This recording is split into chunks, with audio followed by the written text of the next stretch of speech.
Good afternoon. My name is Joseph Tucker Edmonds, and I am the Associate Director of the Center for the Study of Religion and American Culture. And I am so excited that you decided to join us this afternoon for the seventh and the final episode of the fourth season of the Center's Religion and series. Religion and is a series of monthly conversations between leading academics and practitioners hosted by the Center for the Study of Religion and American Culture that is designed to enhance critically important conversations on the state of religion and American culture and the ways in which they interact and intervene and oftentimes talk to one another. And we have had an amazing season of episodes. And I just want to thank all of the folks that have joined us to talk, to engage, to think through these critically important topics. Our last episode was an engaging and really eye-opening conversation on religion and sports. I wanted to thank Jen Giuliano, Andy Blazer, Jeff Scholes, and Onaji Woodbine for an insightful episode and a really important one that just continues to open up these conversations to a lot of different pathways and discussions that are just unexpected and really exciting. If you didn't get a chance to catch it, please check it out on our YouTube channel, or you can find it through our website. We have updated show resources and show notes that will allow for you to not only follow the episode, but to have curricula and classroom activities, as well as articles and readings that each of our panelists provided in order to enhance and to develop the conversation about religion and sports. And today, I also want to just remind you all that even though our season for Religion and is coming to an end, and that we've had conversations that have covered a number of topics and that have really pushed folks to think about and to really imagine the way in which religion and American culture are in conversation with one another, I wanted to invite folks who have joined us today to consider joining us in person. We have a biennial conference that happens every 2 years here in the city of Indianapolis, and it's this year, June 13th through the 16th. We have an amazing group of panelists and topics that are going to be looking at, again, this intersection and conversation. We're going to be talking about Latinx religion and material culture and religion and politics, and continuing some of the conversations that we've begun right here on our religion and webinars throughout the year. So we are encouraging folks to join us. The registration is open.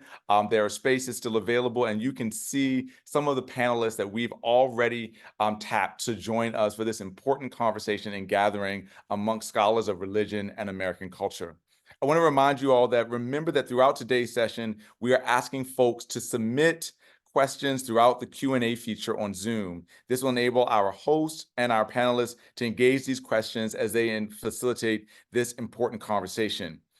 So I wanted to move straight to the conversation. I would like to introduce you to our moderator for what I am sure is going to be a rich and wide-ranging discussion examining religion, comics, and popular culture.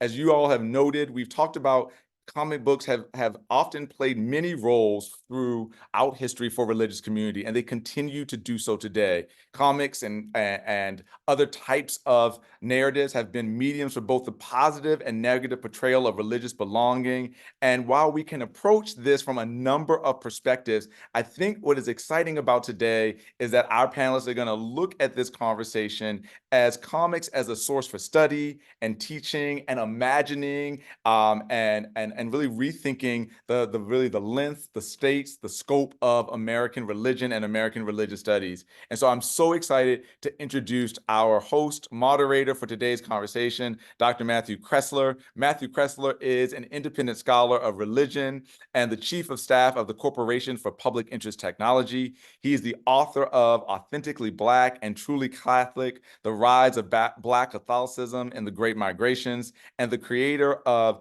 Bad Catholics, Good Trouble, an educational webcomic series that brings to life the true stories of Catholic injustice and the people of faith who confronted white supremacy in their communities. He is currently co-writing Body and Blood: Catholic Horror in America with Jackie Downey, Kathleen Holscher, and Michael Pasquare. Together with Adele M. Banks, he co-reported the Religion News series Beyond the Most Segregated Hour, which won a Wilbur Award from the Religion Communications Council. Matt is just an amazing polymath, creator, and thinker. And so I'm so excited for a conversation like the one that we're going to have today, that he is going to guide us and to hold our hands as we ask these critically important questions. So I'm going to hand it right over to Dr. Cressler, and he will introduce the rest of the panel and get us into this really fun and important conversation. Thanks, Matt. Thank you so much, Joseph, and Center for the Study of RAC, Religion and American Culture. Just really happy to be here.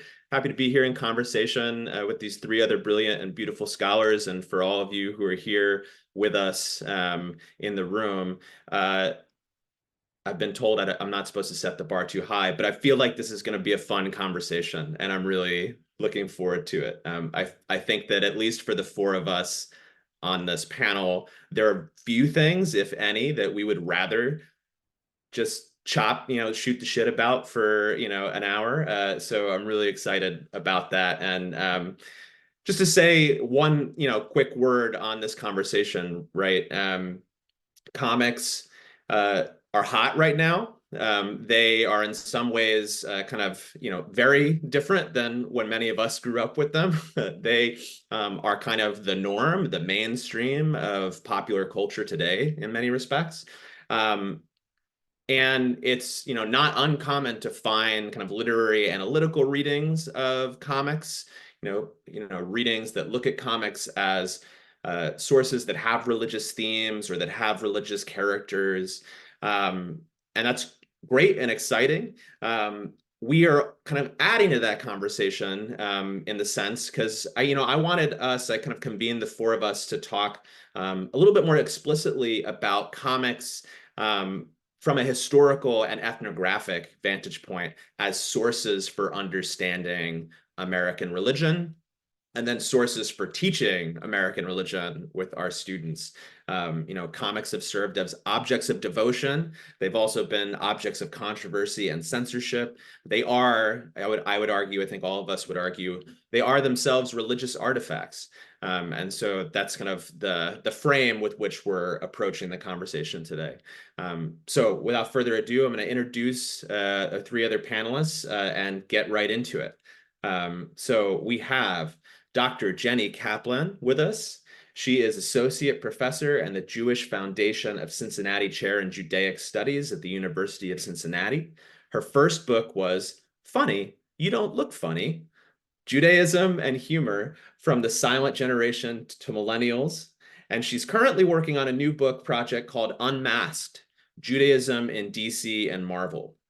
She was a contributor to the recent volume Jewish Women in Comics, Bodies and Borders, and has chapters in forthcoming volumes on comics, obscenity, and comics and obscenity, as well as Watchmen and theology.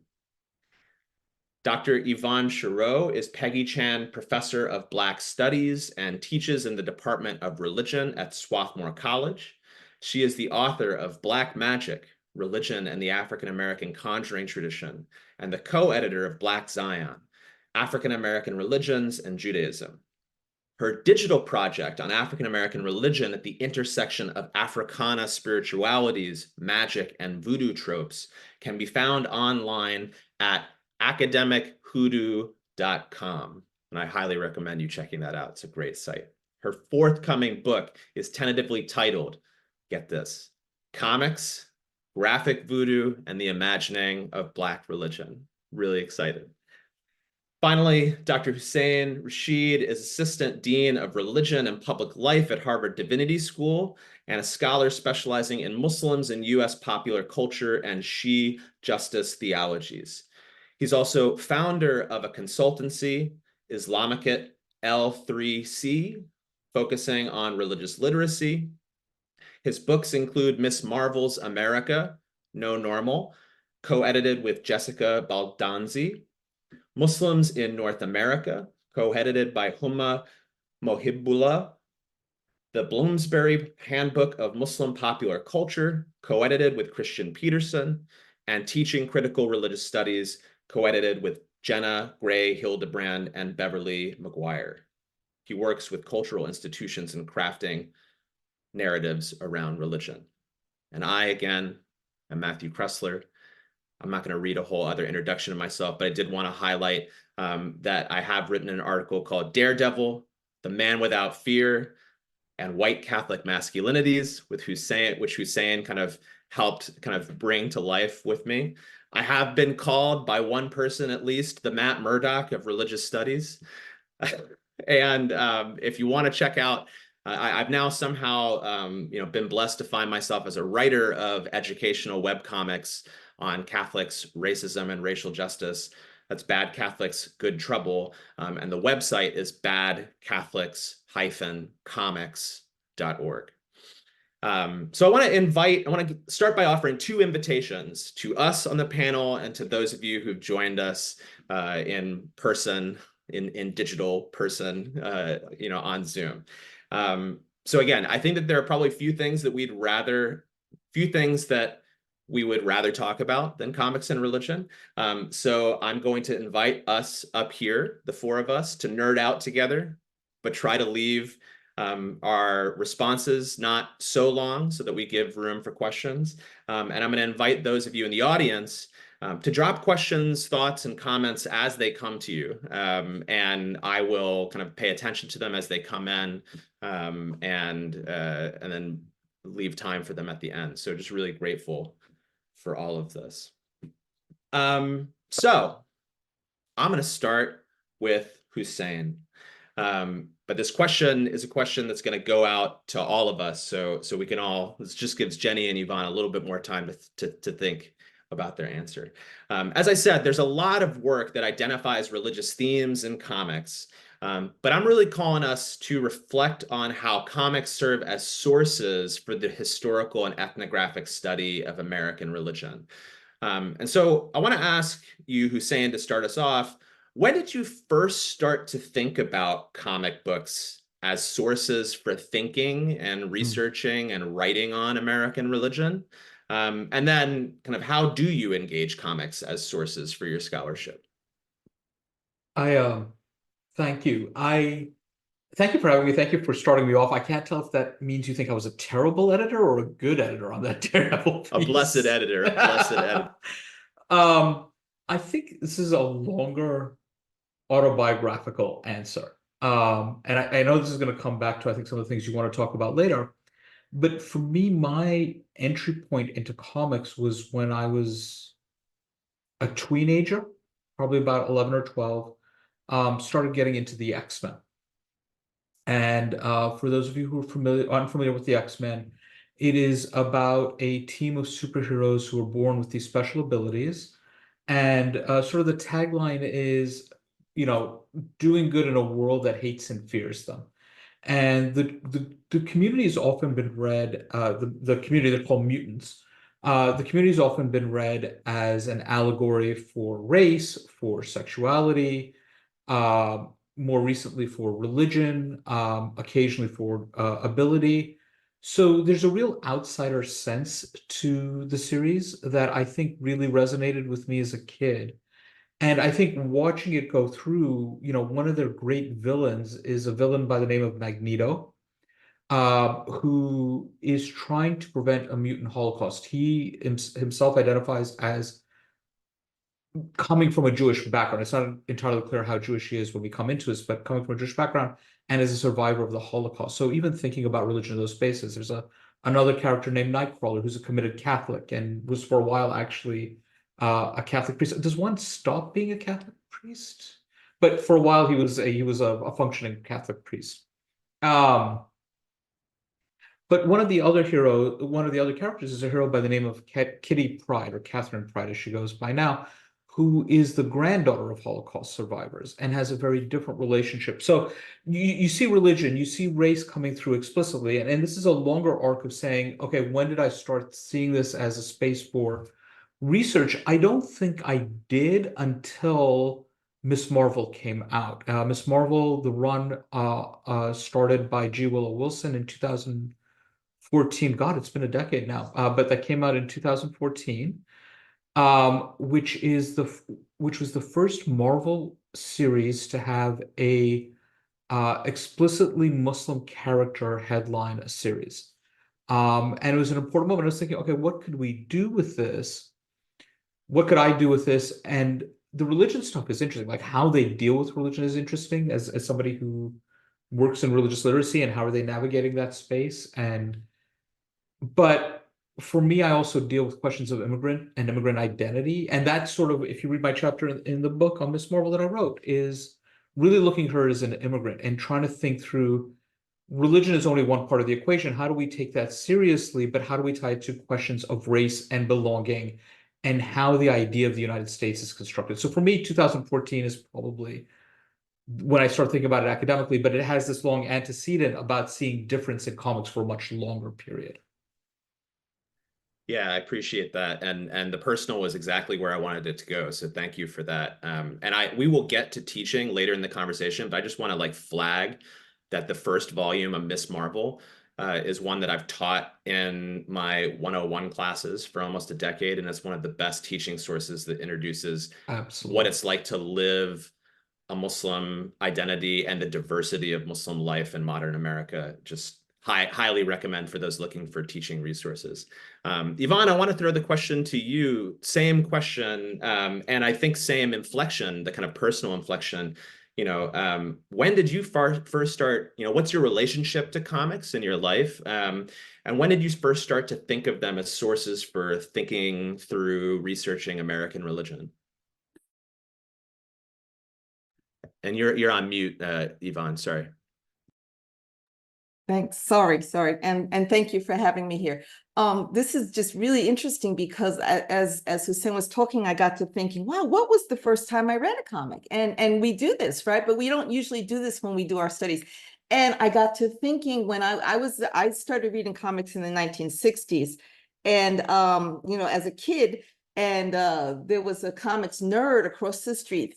Wherever you are, Warren Belker, you got me started in this. And he read everything. He read horror. He read everything. He had Archie comics. And it was sort of one of these, and I was a latchkey kid. So I would sit there and I would read these things. I didn't know what they were. And I think that's when it started. But we often don't recall why and when. Fast forward, I read them, I didn't read them. There's a period of time where I kind of lost them, but I was kind of literate. I was comic literate, as a lot of young people were in the 1970s. I do remember thinking about race and representation early on, as many, I think, Black readers from that period do. And I remember having that feeling like, oh, this isn't good, but I still read comics. So the question is how this relates to religion. I do not remember a single place where I can tell you where I saw a religious, anything having to do with religion. Now that I'm a scholar of religion and, we see religion everywhere. We see, religions everywhere. I say, oh, okay. So religion does offer a kind of lens by which, for me, because I'm interested in race and religion, to sort of interpret the African-American experience. So what I want to do is look for, in my first article is actually called Look for Black Religion in the Comics. Where is it? What is it? What does it look like? And that opened up a lot of things because I don't know many people who do that. So it's one of those few research projects that really grows on, because you really learn a lot, and I really like it. So but that's where it started back in the 60s for me. Thank you, Yvonne. And the very short version of my answer to this question is the kind of once you're trained in religious studies, you can't not see it. Because I was saturated in kind of comic book culture as a kid and then got really into it in college. But it wasn't until I got a PhD in religious studies and was watching the Marvel Daredevil show on Netflix that I was like, oh my God, like this is such a vital way of thinking about not just how Catholicism is represented in popular culture, but how Catholic readers and viewers are kind of constructing their own sense of Catholicism by kind of viewing this kind of like, I would argue, kind of quite nostalgic view of Catholicism in the show. Jenny, to you, I love that your first book is on comics and your second book is on comics of a different sort, right? So what what's your relationship, and have you always thought, in your scholarship of comic books and comic book characters as sources for thinking about American religion, or is that something that has kind of developed over time? Yeah, no, I have that same syntactical error issue when I talk to people. I'm like, oh, now, what are you working on now? Comics. Is that not what you did with the first book? The other kind. But yeah, so my answer to both halves of the question sort of has to do with gatekeeping in a sense. So I grew up in a relatively small town in West Central Florida. And I grew up mostly doing activities and being interested in things that were coded as boy things. So, I played sports and I liked Dungeons and Dragons and computer games. But the one, and I had all of these friends, these boy friends who were boys.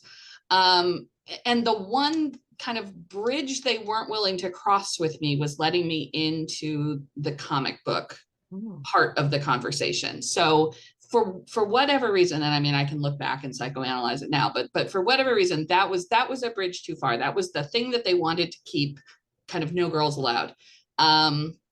So I had, but kind of various books passed through my house.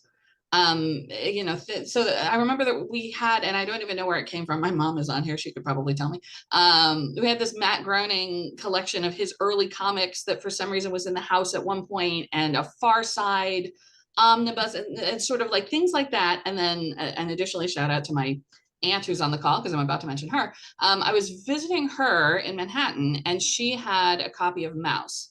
And I sat there one evening as a kid and I read Mouse cover to cover, and that was my entry point. But my entry point therefore remained very kind of graphic novel focused and not so much in the world of kind of single issue DC Marvel Dark Horse kind of stuff.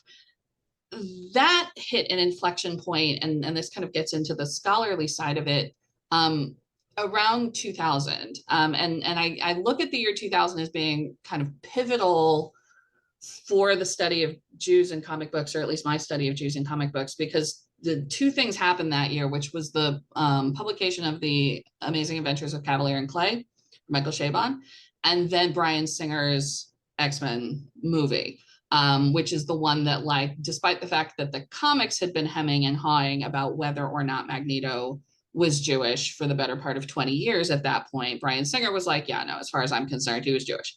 And I'm just gonna like make the entire opening prologue of my film Little Jewish Magneto at Auschwitz. And so like all of this stuff kind of started to change in 2000. And so that kind of like stuck in the back of my mind. And then as I became an academic and started developing my own classes, I developed a course on Jewish comics that then became a course on Jewish graphic novels. We can talk about why when we get to the teaching.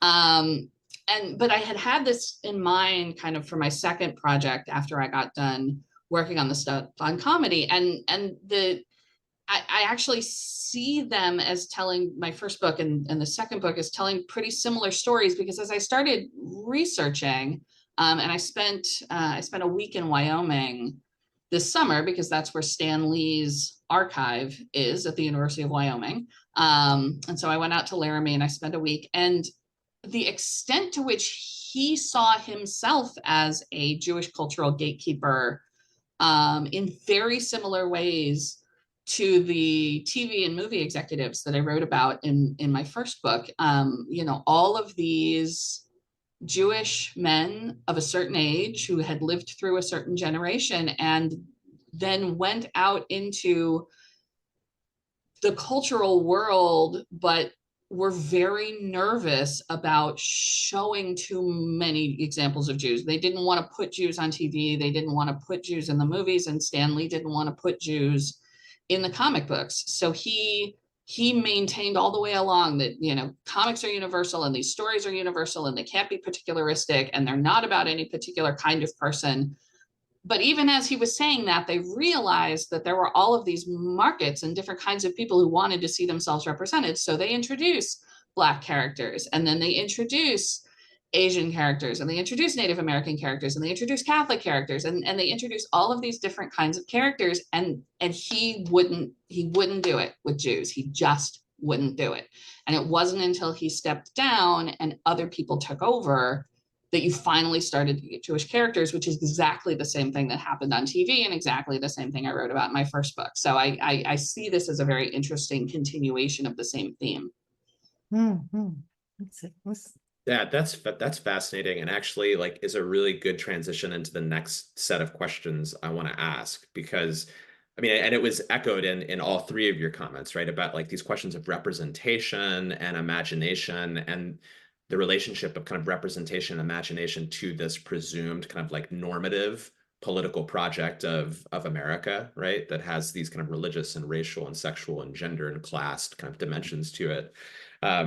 So this is a big question. So bear with me, both friends and, you know, on the panel and in the audience. You know, I'll speak slowly for those taking notes at home.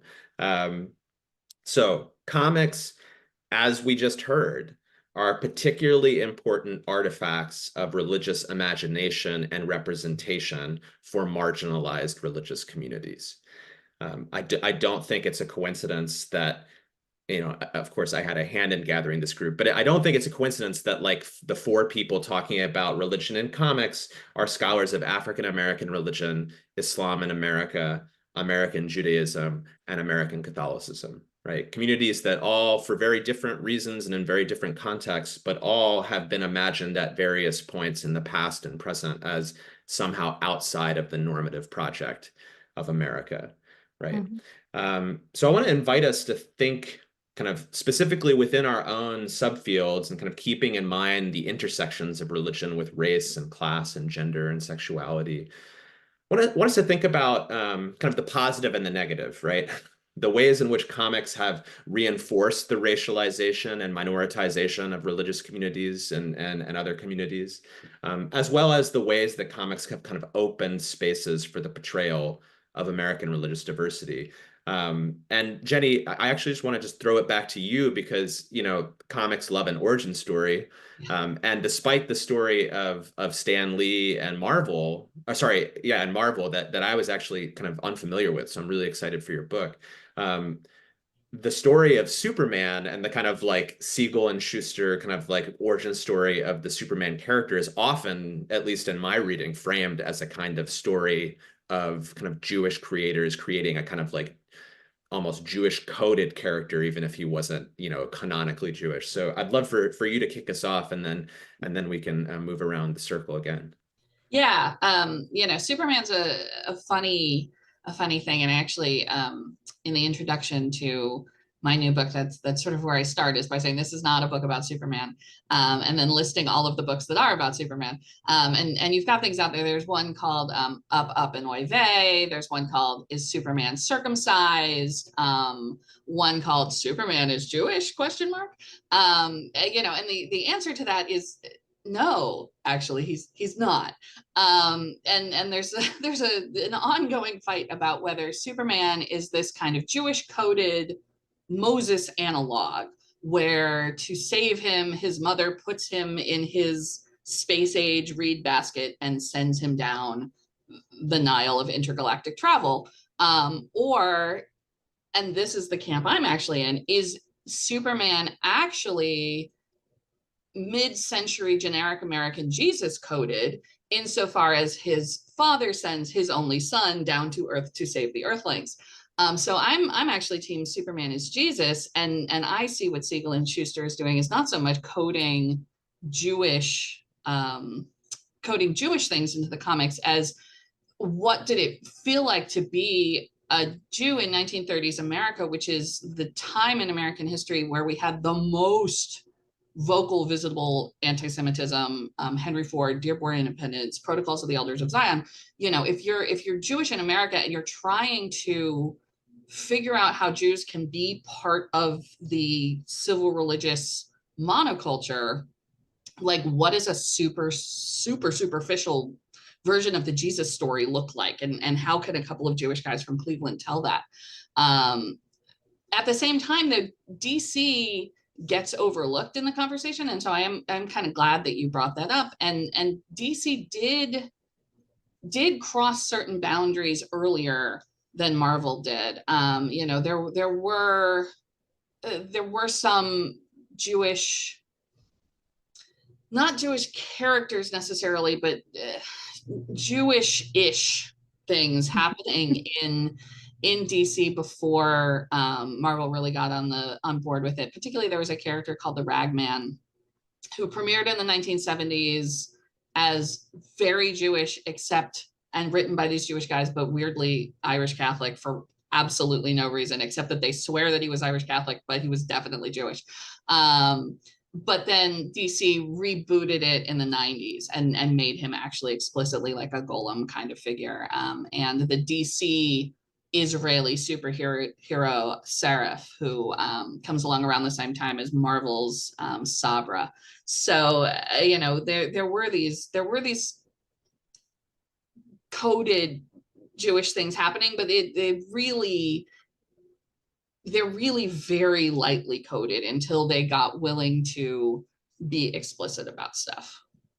Yeah, good. Yeah, thank you, Jenny. Interesting. Yvonne, Yeah. I want you to jump in now and talk to us about the portrayal. I mean, Yeah, you're one of the yeah. best follows on social media, specifically for the way that you highlight voodoo, the portrayals of voodoo and hoodoo, and kind of brought more broadly Africana spirituality, how the way they show up in comics, thinking about it in these kind of like registers of like negative, positive, racialized, the ways that comics are kind of, we can see the racialization or minoritization of traditions. What do you see when you're reading comics through that lens? Yeah, absolutely. And some of this work, of course, it overlaps. I stick mainly with the 20th century, the so-called golden age, on to the end of the century. But what is echoing some of the things that Jenny has found. My thing is, and this is my thing as a scholar of religion, Black religion is not just about Christianity. Black religion is not just about Christianity and the Black church, although that's a big part of it. So when I'm looking for religion in comics, oh yeah, I'm going to assume that I'm going to find Christianity mainly, but that's not what I'm looking for.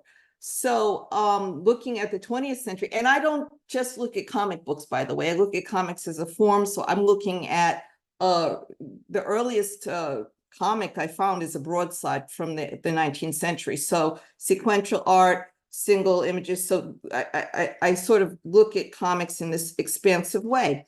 And, you know, it's assumed, well, there were no Black people and there were no, you know, but, you know, even thinking of Superman. So, you know, I don't know how many people have read the first episode of Superman in Action #1, but if you read that series, yeah, they're usually anthologies. The Superman action comics were anthologies. You have Black zombies by the third episode. Not only are they Black, they're African. So the representation of Black religion, positive, negative, how it's already there. It's already built in. You mentioned voodoo. A lot of this is sort of, I'll say coded, because I'm trying to figure out how this idea of voodoo, and not just in comics, of course, but in popular culture. And there's some really cool books, by the way, for the audience coming out that look at this notion of voodoo. One just came out. There's a few this year. How voodoo becomes sort of a synecdoche for talking about African American Black spirituality. So it comes out in different ways. I'm not just looking at comic books. By the time you get to the age of animation, for example, you find comics, cartoons that conflate African American religion, Christianity, with this thing called voodoo, which is racialized and so forth. So that, and that's making my project a little unwieldy, that, you know, I'm trying to foray into cartoons, but I think the point is here that we're really looking at religious pluralism when we look at African American, and it's not just African American, you'll find African representation too, when we look at this thing called comics. And then the problem of how these religions are imagined. It's a good problem. But this is where it gets difficult, right? So I'm dealing with images during that comics age. Some of them have been censored, some of them are not. And so you get into these sorts of sensitive areas for comics fans too. They love these things when they're growing up. They didn't see the racism and so that's always interesting for me to navigate because people don't know how to feel about it now.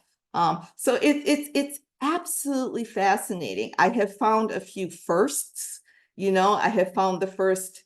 I hate when people do this, but I'm going to do this because I'm trying to write a book. The first Black villain of the Golden Age was the Voodoo Man. He was a criminal, and he was Haitian, except when he was in Africa, when he became African. So these characters, all to say, these stories of Black religion, broadly construed, have always been there in the comics. And so the question is, well, what is it about this medium? What does it have to say? So I want to tell that story, and it's actually wonderful, and it's getting bigger and bigger as we go. So yeah. And we're grateful for it getting bigger and bigger as you go. Hussein, on that question of what the medium has to say, like when you're thinking about Muslims and popular culture in America, what does the medium have to say? What spaces does it foreclose? Does it open? I'm gonna be a bit of an academic here and ignore your question. And sort of respond to my co-panelists, because I'm so geeking out right now. Like you said, this is fun. I'd love to talk about it. I didn't undersell it. This is a fun conversation. It's fun for us. I don't know about the audience, but it's fun for us. But I think in all seriousness, before getting to the content question, I'm fascinated. I want to hold out the method question, right? Like I'm listening to Jenny talk about the history, like what did Simon and Schuster mean? Did I say Simon and Schuster? Siegel and Schuster. Sorry, I'm sorry. Yeah. I know exactly where that came from, and I don't know why that came. I was like, that's not right. What did I just do? Okay. The creation of Superman, was he coded, was he not coded, right? And I think it's a really interesting question of method. So one of my colleagues who co-edited a volume on Muslim superheroes that I contributed to, his name's Martin Lund. And he wrote a book, and Jenny, you may remember the title of the book. It's escaping me at the moment. But Martin Lund, wrote a book about the history of Superman and religion in Superman. And we had a lot of debates because he's like, there is no indication, exactly what Jenny said, there's no indication that he was coded this way. He was meant to be coded this way. And at the same time, I'm reading Up in Oy Vey, I'm reading Our Gods Wear Capes, I'm reading From Krakow to Krypton, right? Which are not necessarily academic books, right? There are, doesn't mean they're not well-researched, but they're community-oriented books.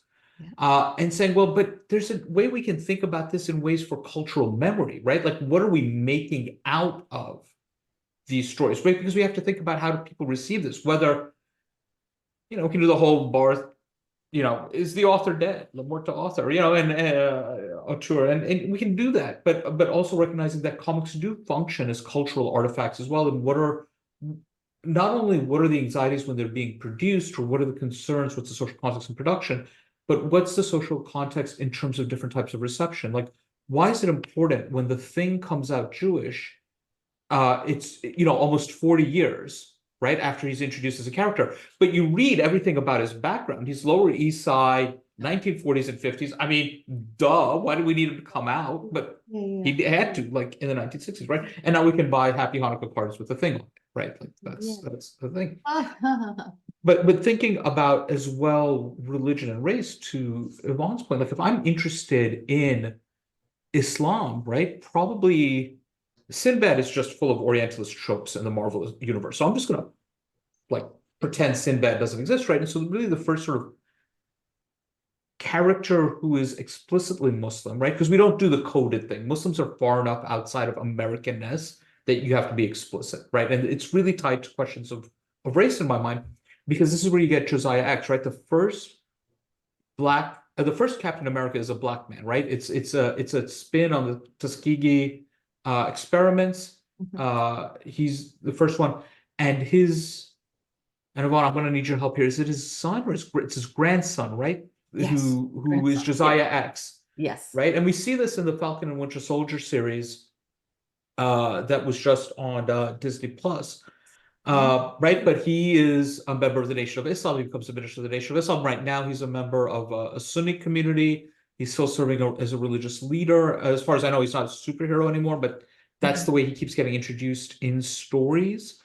Right, but that Islam is connected to race in very deep and significant ways. And this tells us about when the comics are writing about these characters, what's happening in the United States at the time in the early 70s, right? And this is what makes it exciting, is thinking about not about religion is everywhere. So what's all the other stuff that's informing this before we get to religion, right? And who's writing it at what time, right? That Willow Wilson wrote Miss Marvel at one point. Her Miss Marvel is very different than Saladin Ahmed's Miss Marvel, also Muslim, is very different than who's running it now? Sabir Pirzada and Iman Vellani, who's the actress who plays Miss Marvel, right? Very different takes on what that Islam means to them. And I think even coming back to Superman, just to come full circle, because it's comics and you always do that, right?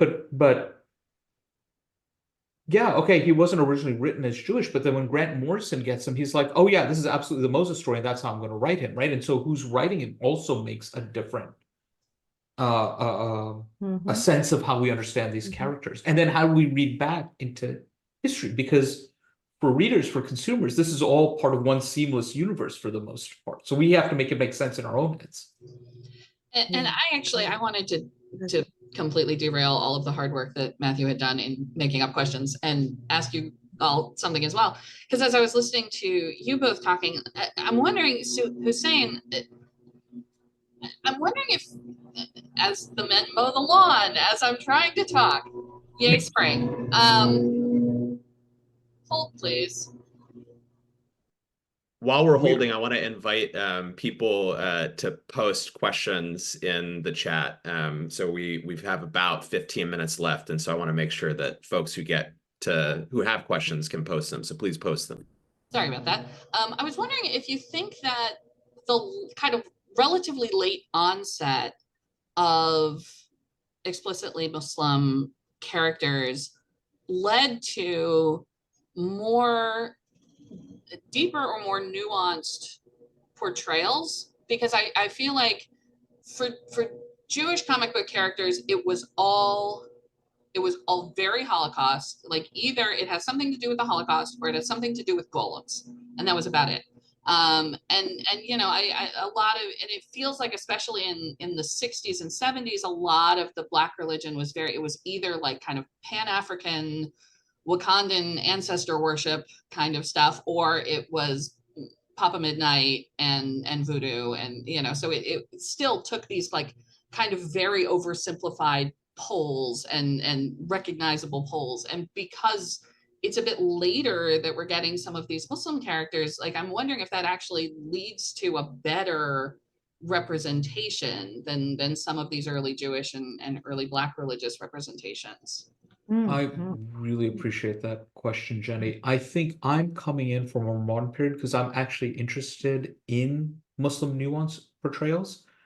I think you can actually find Muslim characters earlier. And they are very stereotypical. I think they are. This is, you know, there's a scholar who looks at the representation of Arabs in film and then eventually gets coded to Muslims, a guy by the name of Jack Shaheen who's passed. But you know, he has Muslims are represented in 4 ways in film. There's the terrorist, the sheikh, and I forget the other 2. Sorry, it's been too long since I've read the work, right? But the typology fits really well for Muslim representation in early American comics as well. They are the rich oil barons. You know, it's one step removed from anti-Semitic tropes, really, that gets put onto these Arab Muslims. Which is why, for me, a lot of my work actually has to do is thinking about and with representations of Jews, because I think there actually are a lot of parallels, and also thinking about representations of race, because Muslims get it in really interesting directions from different types of bigotries, depending what's useful at the time. But I've been talking a lot more about more recent things because that's where my mind is at, is actually how nuanced are these and how do we push these conversations? Yeah. Yeah, this is a good thing too. This is really helpful. In what I've seen, and again, Africana religions writ large, it definitely they become more nuanced the later you get. But what's interesting is even when they start, I agree with you who said sometimes they're almost to the point of being racist, racialized. These white guys, I'm thinking of Brother Voodoo, they're trying really hard. And, this is a period where white people are going to Haiti and they're discovering this, it's not quite voodoo, but it's still this insurgent thing. And they come up with this character. And then as time goes on, the character's revamped and, it's more nuanced. I will venture to say that you don't really get, I'm not going to say good or bad because I'll offend some fans here, but when independent creators make the scene, and this would probably be all the way in the 80s, 90s, right? Post Milestone Comics, when independent Black creators get on the scene, that's the golden age. So the golden age actually doesn't start for Black comics, in my biased opinion, until after the turn of the century. So there are some exceptions, of course, and because I'm looking at not just comic books. So one of the largest newspaper weeklies, and as we know, newspapers ran comic strips. That's where this whole thing started, was Muhammad Speaks newspaper. And Eugene Majid was one of the artists for the cartoonist for Muhammad Speaks newspaper in the late 50s or early 60s. And I mean, this person, he was prolific. So you have an African-American Muslim creating Muslim comics as part of a Muslim religious community. It's not part of our history, but it's certainly there. So I would argue, and people will fight me because that's what fans do, that we don't get the kind of nuance that we see later until the 21st century, until you have this influx of not just African American creators or Black creators, but participants of the religions themselves, as we see with the Muslim comics. So it's really interesting. At the same time, the 20th century, to me, that's where it's at, because that's where you see the evolution, if you want to call it that, the evolution of the comics as a form for looking at things at religion. So, but I know fans are very biased, and when you say something's good or bad, and you get into fights, and you really do geek out. But that's my sense as far as African American creators, who, by the way, were around since the 40s, but certainly, not to the extent that they are now. Be biased, Yvonne. Be biased. I mean, I think they'll fight you. For those in the room with us who aren't huge comic fans, I mean, I think that we're living through a golden age of comics right now. I mean, especially in indie comics publishing, like the kind of storytelling that's happening in indie comic spaces right now rivals, and in my opinion, again, fight me, like you, fight me, surpasses like much of what you'll find in film or in TV today.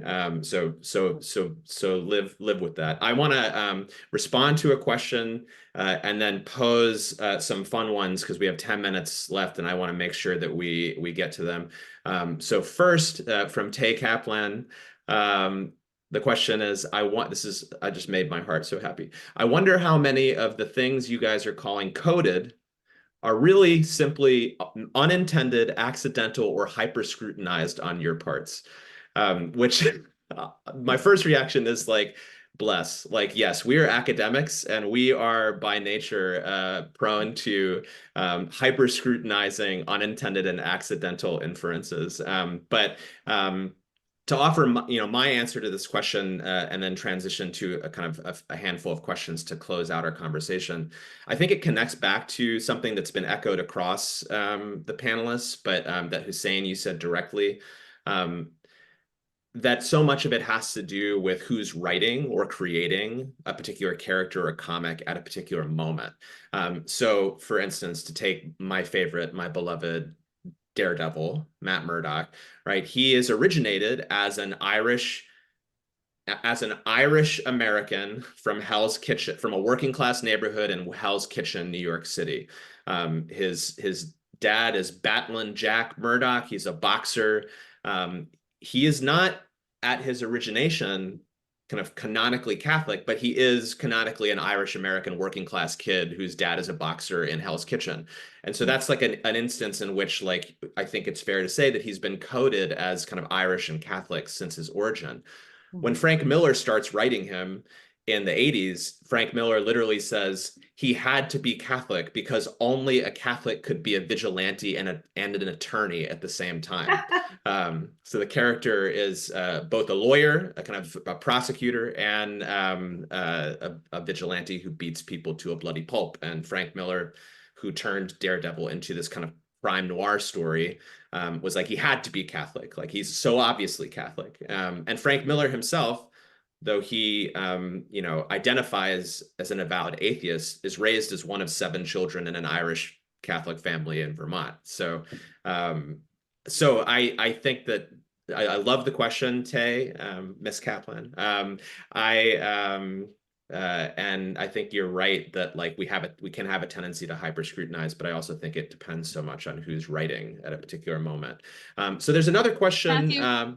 Oh, go ahead. Can I just really quickly say, like, on the flip side, I mentioned Ragman. So Rory Regan is the character, and Bob Kanigher and Joe Kubert, who created it, who are Jewish, were like, no, he's Irish. His name is Rory Regan. But they write this guy who is the son of an immigrant rag picker on the Lower East Side of Manhattan, who then grows up to open this junk shop, this pawn shop. And I was like, this is the unintended accidental. Like, you're a couple of Jewish guys from New York. You don't actually know how to write the backstory for anything but a Jewish immigrant. You can slap the name Rory Regan on him and claim he's Irish Catholic, but you've written a Jew. Right. Well, and I think that so much, like when we use the language of coded, as scholars of comics and religion, I think part of what we're saying, and again, this echoes what has already been said, is that whether or not it was intended or explicitly named in the canonical comic, the people who are reading it knew what they were reading, right? Like the people who are like reading Ragman, like are seeing him for who he is, regardless of what the artists say about him. So we've got 7 minutes, and we have got a fun question in the Q&A, and I'm going to tag some of my fun questions along with it as a kind of like, this is the end of your podcast, what are your recommendations kind of question. So Brad Kierkegaard asks, what are your favorite non-superhero treatments in each of your areas? And I similarly had a question, if what's one comic book that you either have taught in a classroom or would like to teach in a classroom? And then another one, what's your go-to comic book recommendation for someone who's just not into comics? So all 3 of the questions can be answered with a this is my boy, or this is my girl, like this is the comic that I rep, like so it can be your favorite non-superhero treatment, it can be your go-to comic book recommendation, or it can be the comic book that you love to teach to your students. I have answers, but I'm gonna throw it to Yvonne. Why don't you start us off, then Hussein, and then Jenny? Okay. I taught religion and comics 1 semester with Ken Colton-Fromm, who has a great book, by the way, on religion and comics. And it was not a disaster, but it was a mess because everyone wanted to make comics. They didn't want to show. So, but we went with it. But one of the things that we use that has become my absolute favorite is Animal Man, the Grant Morrison's Coyote Gospel.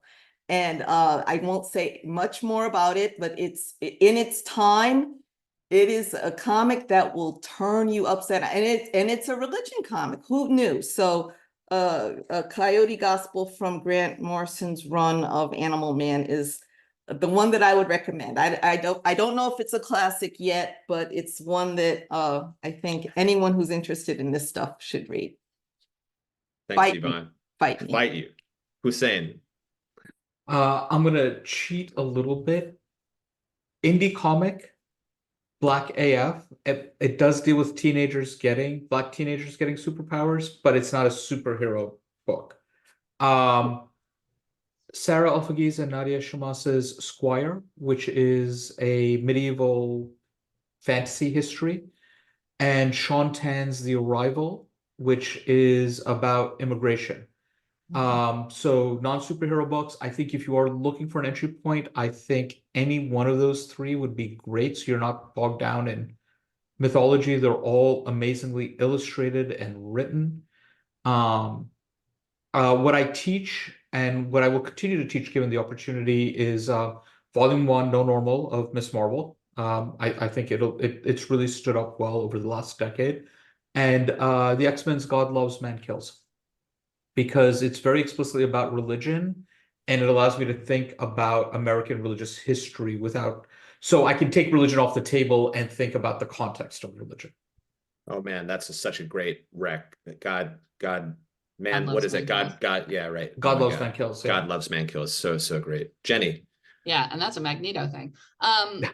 So in terms of the rec for somebody who's like just not that into it, wants to get into it, when I first started working on religion in comics, it was actually through representations of Native Americans, because it was when I was still more of an Americanist and hadn't really pivoted into fully Jewish studies. And so I really still to this day, I teach issues of a comic called Scalped with my students, because it is visually, it is extremely compelling. Oh my God, stop mowing the lawn. Stop. And so it's just a really good entryway to what sequential art can kind of do in terms of, I know it's the biggest lawn on earth apparently. As in terms of what I like to teach though, it's a cop out, but I always go back to Will Eisner's A Contract with God. And it's considered to be the first graphic novel. It is the most Jewish thing you can imagine. It visually, narratively, it stands up as a teaching tool. And so I will go back to that time and time again. And it doesn't matter how much students say they want to get to the modern stuff faster, I'm still going to go back to that. Yeah. And if I can rep one, so my comic book collection is like all right out of frame. So there's so many that I could do, but The Wicked and the Divine, Yeah. which hits a few of the boxes. It's an indie comic. I have taught it, so I've taught it in theories in the study of religion because it kind of helps students think about pop fandom Mhm. and pop icon status as perhaps equivalent to what we think about when we're talking about divinity, at least in the study of religion. The pitch, the like one line description is, every 90 years, 12 gods return as young people. They are loved, they are hated. In 2 years, they are all dead. It's happening now. It's Yeah, I love happening it. I again. love it. That's Yeah, highly recommend. We could, as has been said many times, we could go on all day, and there's so much to say and think about and read. Hopefully this has gotten the wheels turning for those of us on the call. Certainly has for me. Yeah, grateful to everyone for being here, and thank you for joining us. You can click on the link provided in the chat to complete a short survey. Please stay tuned for season 5 of Religion And. This has been the season finale, the thrilling and fun season finale of Religion And. Season 5 will come in the fall, and a recording of this webinar will be available on YouTube afterwards. So thank you so much for being here. Thank you, Jenny, Hussein, Yvonne, Right. Joseph, Nate, Lauren, everybody who is involved in gathering us. This was wonderful. Okay. See you later.